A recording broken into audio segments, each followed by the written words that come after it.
সালটি তখন ছিল 1910। তখন ভারতবর্ষের চারদিকে ছড়িয়ে পড়েছিল বীর বিপ্লবীদের আন্দোলন ব্রিটিশদের হাত থেকে ভারতবর্ষকে রক্ষা করার জন্য, এবং এই সকল বীর বিপ্লবীদেরকে থামিয়ে রাখার জন্য কলকাতার আদিগঙ্গার পাড়ে নির্মিত করেছিলেন ইংরেজরা এই আলিপুর জেল। কত না বীর বিপ্লবীরা হাসতে হাসতে ফাঁসির দড়ি গলায় ঝুলিয়ে নিয়ে এখানেই দেহ ত্যাগ করেছিলেন, এবং এই জেলের মধ্যে বন্দী ছিলেন ভারতবর্ষের উল্লেখযোগ্য ব্যক্তিগণরা তথা নেতাজি সুভাষচন্দ্র বসু, অরবিন্দ ঘোষ, চিত্তরঞ্জন দাস এবং পশ্চিমবঙ্গের দ্বিতীয় মুখ্যমন্ত্রী বিধানচন্দ্র রায়ের মতন উল্লেখযোগ্য ব্যক্তিগণরা। সে সকল সাক্ষী বয়ে চলেছে এই জেলের দেওয়াল, কত না গাছ, কারাগার এবং ফাঁসির মঞ্চ। এখন এই উল্লেখযোগ্য জেলটি মিউজিয়ামে পরিণত হয়েছে। আজ আমি আপনাদের এই মিউজিয়ামটা ঘুরিয়ে দেখাবো, কিভাবে এখানে আসবেন, কত টাকা টিকিট, কবে কবে ওপেন থাকছে, সব কিছু থাকছে এই ভিডিওর মধ্যে। দেখতেই পাচ্ছেন আমি এখন নিউ আলিপুর জেল মিউজিয়ামের সামনে দাঁড়িয়ে রয়েছি। তো প্রথমে আপনাদেরকে জানিয়ে রাখি এখানে আপনারা কিভাবে আসবেন। তো আপনাদের রুটটা একবার বলে দিই। এখানে আসতে হলে যে কোনো মেট্রো স্টেশন থেকে মেট্রো ধরে যতীন দাস পার্ক মেট্রো স্টেশনে আপনাদেরকে নামতে হবে। ওখান থেকে মাত্র 10 মিনিটের হাঁটা পথ এই আলিপুর জেল মিউজিয়াম। তো চলুন মিউজিয়ামের মধ্যে প্রবেশ করা যাক। মিউজিয়ামের মধ্যে প্রবেশ করে গিয়েছি। দেখতে পাচ্ছেন পেছনে রয়েছে কফি হাউস আর তার পাশেই রয়েছে টিকিট কাউন্টার। তো চলুন গিয়ে টিকিটটা কেটে নিই, কত টাকা টিকিট প্রাইস সবই জানাবো। প্রথমেই রয়েছে বাইরের ফুড একদম নিষিদ্ধ এখানে। তো মিউজিয়ামের মধ্যে এন্ট্রি ফি হলো মাত্র 30 টাকা। আর যদি লাইট অ্যান্ড সাউন্ড শো আপনারা দেখতে চান তাহলে এখানে রয়েছে পার পার্সন 100 রুপিস। সামনেই টিকিট কাউন্টার, টিকিট কাউন্টারের মধ্যে ভিডিওগ্রাফি অ্যালাও না। তো টিকিট কেটে দেখা হচ্ছে আপনাদের সঙ্গে। এই হলো আমাদের টিকিট, নিয়েছে মাত্র 30 টাকা, কারণ আমি লাইট অ্যান্ড সাউন্ড শো দেখবো না তাই। তো চলুন মিউজিয়ামটা আপনাদেরকে ঘুরিয়ে দেখাই। ভেতরে ঢুকতেই চারদিকটা কত সুন্দরভাবে সাজানো, আর তার সামনে রয়েছে কারারোল লৌহ কপাট গানটি যেটা রয়েছে ওর লিরিক্সটা এখানে রয়েছে।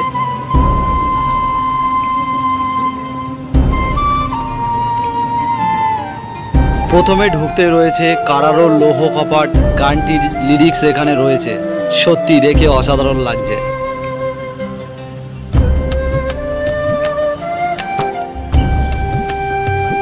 ঢুকতে এরকম দুদিকে দুটো রাস্তা পড়বে, একটা এদিকে রয়েছে আর একটা এদিকে রাস্তা রয়েছে।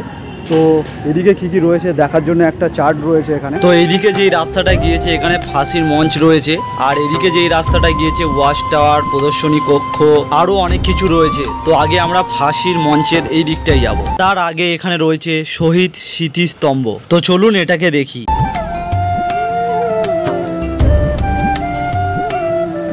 এখানে বিভিন্ন শহীদদের স্মৃতি হিসাবে এই স্তম্ভটি নির্মাণ করা হয়েছে, এবং সে সকল শহীদদের নাম, জন্মের তারিখ এবং মৃত্যুর তারিখ এখানে দেওয়া রয়েছে। এখানে আলিপুর মিউজিয়ামের সুন্দরভাবে একটি মিউজিয়ামের ম্যাপ করে দেওয়া রয়েছে। দর্শনার্থীদের বোঝার জন্য এই ম্যাপটি এখানে দেওয়া রয়েছে, আপনারা পজ করে ম্যাপটিকে দেখে নেবেন। এই সকল জায়গা সাক্ষী রয়েছে সেসব বীর বিপ্লবীদের দেশের জন্য করে যাওয়া তাদের বলিদান। ফাঁসির মঞ্চের এদিকে কি কি দেখবেন তার একটা এখানে চার্ট দেওয়া রয়েছে।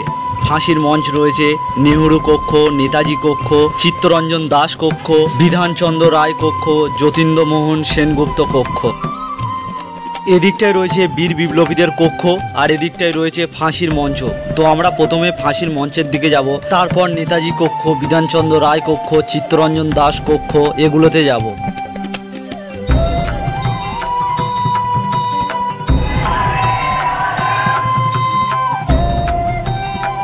এই হলো সেই ফাঁসির মঞ্চ যেখানে একসময় বীর বিপ্লবীদের ফাঁসি দেওয়া হতো। আর এর সামনে ঠিক রয়েছে এই রুমগুলো। এখানে বিভিন্ন বিপ্লবীদের বন্দি করে রাখা হতো এবং তাদেরকে দেখানো হতো ফাঁসি কিভাবে দেওয়া হচ্ছে, তাদের পুরো প্রসেসটাকেই দেখাতো, কারণ তারা যাতে ভয়ে তাদের গোপন কথা, তাদের প্ল্যানগুলো ইংরেজ পুলিশদের কাছে যাতে বলে দেয়। আর এটি হলো সেই রুম, বীর বিপ্লবীদের ফাঁসি দেওয়ার পরে তাদের বডিটা এখানে এনে পোস্টমর্টম করা হতো এই রুমের মধ্যে। সত্যি এই জায়গাটায় এসে আমার গা কাঁটা দিয়ে উঠেছে। এই ফাঁসির মঞ্চের ঠিক পাশে রয়েছে এই রুমটা। এখানে যে সকল বিপ্লবীদের ফাঁসি দেওয়া হবে তাদের 12 ঘন্টা আগে এখানে নিয়ে রাখা হতো এবং তাদের শেষ ইচ্ছা এখানেই জিজ্ঞাসা করা হতো। এবং এই জেলখানাগুলো কত ছোট ছোট, এখানেই বাথরুম করতে হতো, আবার এখানেই শুতে হতো। এবং প্রত্যেকটি জেলের ঘরের সামনে এরকম বাইরের দিকে সব ছিটকি রয়েছে, যাতে কয়েদিরা জেল ভেঙে যাতে না বার হতে পারে। তো চলুন, একটা জেলখানা খোলা রয়েছে, এর মধ্যে ঢুকে দেখি ভেতরটা কেমন। এই জেলের রুমটি হলো দুজনার থাকার রুম। এদিকে একটা বিছানা মতন রয়েছে সিমেন্টের, এদিকেও একটা শোয়ার জন্য বিছানা রয়েছে সিমেন্টের। সামনে এবং ওপরের দিকে রয়েছে এরকম জানালা।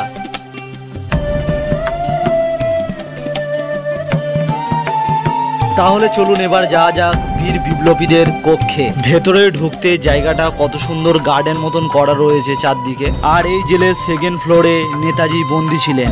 এই জায়গায় বিভিন্ন কক্ষে বিভিন্ন বিপ্লবীরা বন্দী থাকতেন। তো চলুন এক এক করে দেখে নিই কোন কক্ষে কোন বিপ্লবী বন্দী থাকতেন। এই কক্ষের মধ্যে বন্দী ছিলেন পশ্চিমবঙ্গের দ্বিতীয় মুখ্যমন্ত্রী বিধানচন্দ্র রায়। এবং প্রত্যেকটি জেল কক্ষের সামনে এরকম অডিও গাইড দেওয়া রয়েছে। মোবাইলে কিউআর কোড স্ক্যান করলে এর একটি অডিও গাইড আপনারা পেয়ে যাবেন। তো এর ওপরে ওঠার জন্য এখানে সিঁড়ি রয়েছে, ওপরে যাব। এই দেয়াল, এই পাঁচিল, এই সিঁড়ি কত না ইতিহাস বয়ে চলেছে সেই তখন থেকে এখন পর্যন্ত।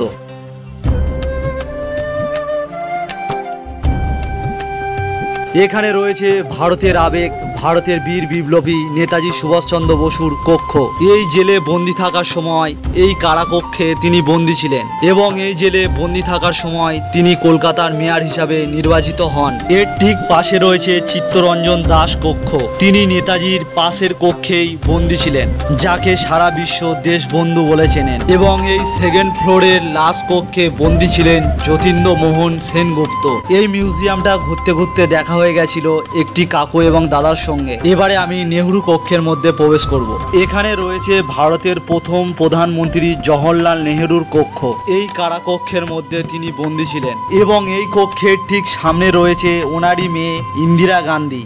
এখানে প্রায় এসে বসে অনেকক্ষণ সময় কাটাতেন। এবার এই আলিপুর মিউজিয়ামটার ওপেনিং টাইমটা আপনাদেরকে জানিয়ে রাখি। এই মিউজিয়াম প্রত্যেক মঙ্গলবার থেকে রবিবার পর্যন্ত এই মিউজিয়াম খোলা থাকে, 12টা থেকে সন্ধ্যে 6টা পর্যন্ত। এরপর 6টা থেকে 7টা পর্যন্ত লাইট অ্যান্ড সাউন্ড শো হয়।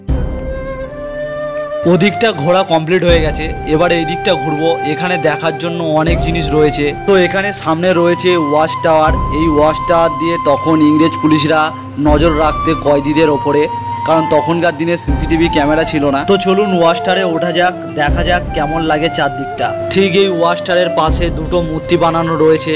এখানে দেখানো হয়েছে ইংরেজরা কিভাবে কয়েদিদের ওপরে অত্যাচার করতেন সেটি দেখানো হয়েছে। তো চলুন এবারে সিঁড়ি দিয়ে ওপরে ওঠা যাক। এই ওয়াচ টাওয়ারের এখান থেকে জেলটাকে এমন দেখায়। এখান দিয়ে দরজাটা এখানে বন্ধ রয়েছে, নালে এর আরো ওপরে আরো ওঠা যায়। এই ওয়াচ টাওয়ারের মধ্যে একটা রুমও রয়েছে। এখানে বন্দীদেরকে শিকল পরিয়ে দাঁড় করিয়ে রেখে দিয়েছে এবং আর সকল বন্দীদেরকে যে সকল অত্যাচার করত, যে সকল ড্রেস পরাতো সেগুলো এখানে রয়েছে। এবারে আমরা হাঁটতে হাঁটতে যে দিকটায় চলে এসেছি, এখানে কয়েদিদের দিয়ে ফাঁসির দড়ি বানানো হতো। এখানে কয়েদিরা চরকির সাহায্যে ফাঁসির দড়ি বানাতেন এবং এখানে তাঁত বোনার জন্য পরপর অনেক মেশিনও রয়েছে। এখানে তাঁত বোনার জন্য যে সকল জিনিস লাগতো সেগুলো এখানে রয়েছে। এখানে উনুনও বানানো রয়েছে। এখানে কয়েদিরা রান্না করে এখানেই খেতেন। এরপর আমি প্রবেশ করেছিলাম নজরুল কক্ষের মধ্যে। এই কক্ষটি হলো নজরুল কক্ষ। এখানে তার লেখা অনেক বইও রয়েছে। নজরুল কক্ষের মধ্যে ঢুকলাম। এই কক্ষটা ছিল ফুল এসি। এটি হলো সেই জায়গা যেখানে রয়েছে বহু অস্ত্র। এখানে ইংরেজদের সঙ্গে ভারতীয় বিপ্লবীদের যখন যুদ্ধ হয় তখন যে সকল অস্ত্রগুলো পাওয়া গিয়েছিল তার একটা প্রদর্শনী এখানে করা হয়েছে। যেমন এখানে দেখানো হয়েছে নাটঘর ডাকাতি মামলায় যে সকল অস্ত্রগুলো পাওয়া গিয়েছিল সেগুলো এখানে রয়েছে। আর এখানে কতগুলো একসঙ্গে বন্দুকের গুলির সেলফ রয়েছে দেখতেই পাচ্ছেন। আর এদিকটায় রয়েছে তখনকার দিনে ব্যবহৃত কত রকমের ছুরি এবং পিস্তল। এখানে আসতে গেলে হাতে প্রচুর সময় নিয়ে আসতে হবে। এখানে এখনো অনেক কিছু দেখার রয়েছে এবং এই জায়গাটায় পানীয় জল এবং টয়লেটের ব্যবস্থাও রয়েছে, তাই কোনো চিন্তাই করতে হবে না। এটি হলো প্রদর্শনী কক্ষ। আগে যেরকম কয়েদিদের যেইভাবে জেলের মধ্যে রাখা হতো, যেমন তাদের দৈনন্দিন জীবন কাটতো, সেটি এখানে দেখা দেখানো হয়েছে। তো চলুন দেখি। এখানে রয়েছে ইংরেজ, হাতে সময় দেখছে কটা বাজে এবং কয়েদিদের চুলদাড়ি কাটানো হচ্ছে। তারপর রয়েছে ইংরেজরা যেইভাবে বিপ্লবীদের ওপরে অত্যাচার করতো চাবুক মেরে, সেইটাই দেখানো হয়েছে। এরপর জেলের মধ্যে কয়েদিদের এইভাবে ঝাঁট দেওয়ানো হতো এবং জেলের মধ্যে কয়েদিরা এইভাবে সান বা জামা প্যান্ট কাচতো। এখানে কয়েদিদের দৈনন্দিন জীবন যেইভাবে জেলের মধ্যে কাটাতো সেইটাই রয়েছে এখানে। কেউ বসে রয়েছে, কেউ চিন্তা করছে।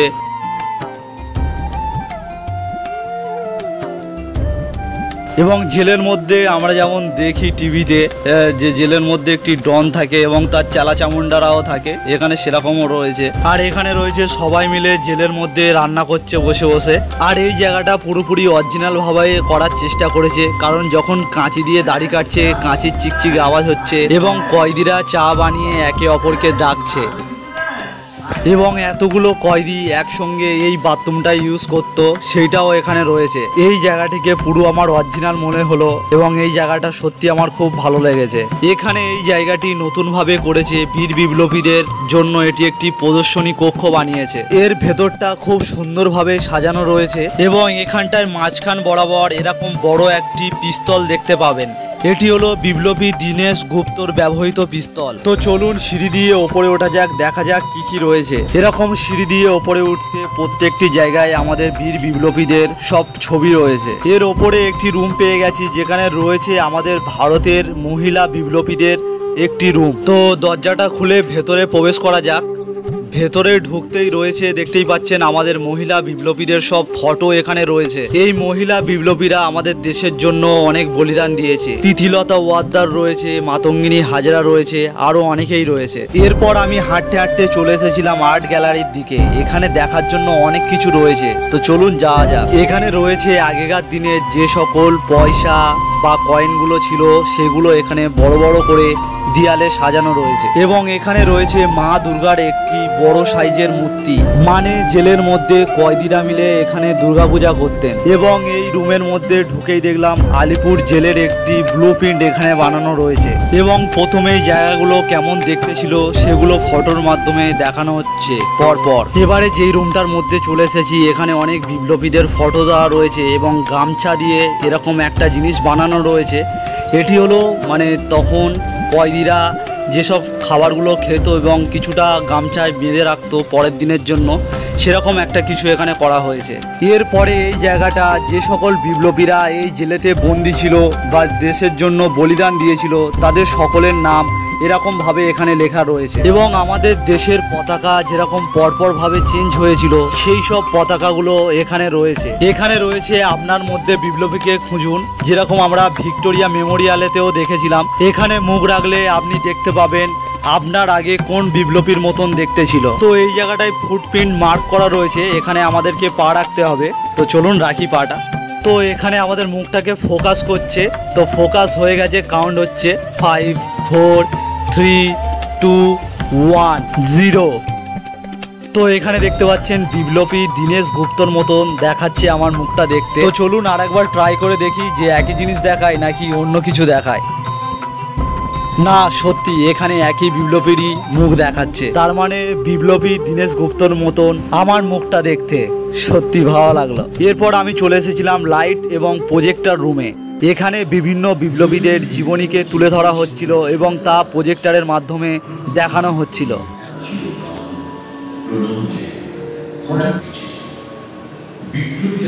আজকের আমি আপনাদেরকে পুরো এই আলিপুর জেল মিউজিয়ামটা ঘুরিয়ে দেখালাম। কিভাবে আসবেন, কত টাকার টিকিট, সব কিছু ভিডিওর মধ্যে বলা হয়েছে। তো আজকের ভিডিওটা আমি এখানেই শেষ করলাম। ভিডিওটা ভালো লাগলে অবশ্যই একটা লাইক করে দেবেন আর এরকম ভিডিও পেতে আমার চ্যানেলটাকে সাবস্ক্রাইব করে রাখবেন।